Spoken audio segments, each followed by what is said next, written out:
Hello and welcome. Our guest for this edition of ASTA is Hugo Costa, Director of the Mesilla Valley Regional Dispatch Authority. Hugo, thank you for joining us on ASTA. Thank you for having me today, Udo.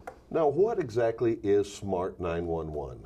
Smart 911 is an add-on component to our 911 system, and it basically allows us to capture information to then provide it to the first responders that will hopefully ensure better response, better treatment, better handling of the calls. And what types of information can people submit? There's a lot of information you can submit. You can submit information about your family. For example, if you have young children, or let's say elders that may have Alzheimer's or tend to wander, you can submit their pictures onto Smart 911. And the importance of that is that if we have the picture and someone's missing, we can send it immediately out to the first responders. They can get it right at their computers on their terminals. You can put information about your healthcare needs. Let's say you have seizure disorders, or there are situations where you may not be able to speak for yourself in a medical emergency. That information becomes available to the people on the ambulance. Other things are firefighting information, such as plans to your house, where your children's bedrooms might be, the shut-off positions or locations of utilities, things like that will help first responders. There's a lot of information, even information on your pets and your vehicles you can submit to Smart 911. Boy, that's really helpful. So it could literally save minutes on an emergency response, having all that information in advance. Absolutely, especially when you can't speak for yourself, and that's a lot of times something happens, or you may be emotionally distraught that you don't readily know the answers to some of the questions.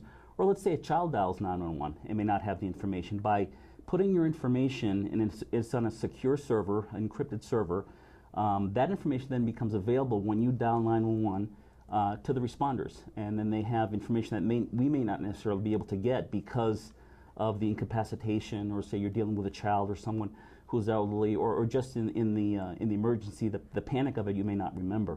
Wow, what a great service. So how can people sign up for Smart 911? It's very easy. It's free. There's no charge to you. You just go to a website. It's www.smart911, the number's 911.com, and you just sign up. And you can put as much or as little information as you want to share. It's also secured. Like I said, it's on encrypted servers.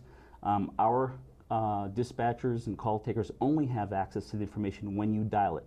So they can't look it up. There's nothing in your personal information that's going to be out there for people to find. And the other thing is that you can also share information with the Office of Emergency Management that way. So for example, if you have loved ones or people in your household that need, let's say, emergency power for medical devices, or you can't evacuate on your own, you can add that information so emergency planning can then put that in their database, so if a crisis arises, they know what your needs are ahead of time. Wow, that's just terrific. So it really would benefit everybody in Doña Ana County to sign up for this free service. Absolutely. And I imagine you can sign up and then you can go back, access it in the future, and add or remove information however you want. You just keep it the way you want it. Yes, and absolutely, and that's the important part too, because we want the information to be fresh and to be accurate. So the company that hosts the site actually encourages people to every 6 months at least to go in there and update it. And they'll send you reminders saying, check your, when you go to change your batteries on your smoke detectors, go and check your Smart 911 profile so that responders have an accurate view of what they can do to help you. Okay, very good. Hugo Costa, Director of the Mesilla Valley Regional Dispatch Authority, thank you for joining us on ASTA. Thank you for having me here today.